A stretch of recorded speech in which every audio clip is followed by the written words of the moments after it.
Hi, I'm Margaret Killjoy, and I'm the author of The Sapling Cage, which came out from the Feminist Press last fall.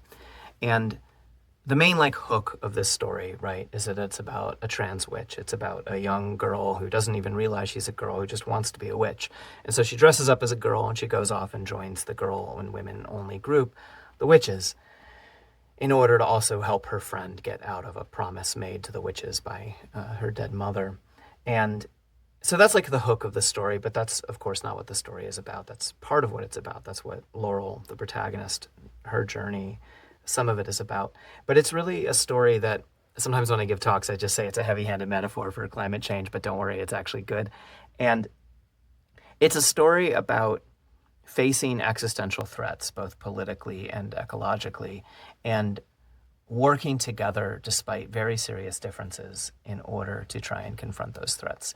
And so in that way, maybe even more than the trans issue, I think that this is a book of the time.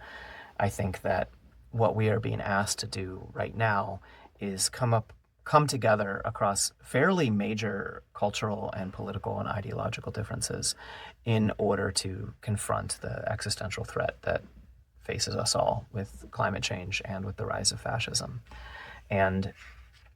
But the book isn't that heavy-handed. It's actually about young teen girls learning how to find friendship and fight bad things together. I'm going to read you about the first page or so. Chapter 1. The alder tree was ancient, and its leaves and branches left sunlight dappled on the forest floor. It was also dead, and it shouldn't have been. Everywhere around us, the forest was waking from winter. Everything was bluebells and white trilliums and new buds on branches and bright green leaves. Everything was spring, except the alder.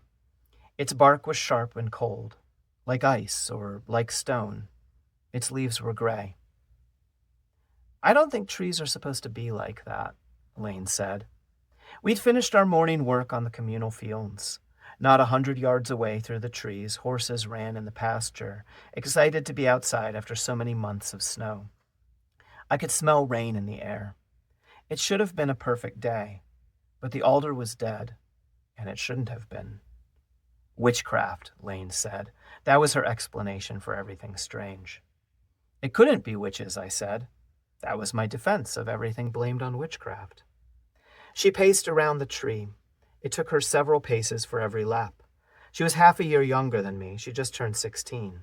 But she was the one, always trying to burn off extra energy.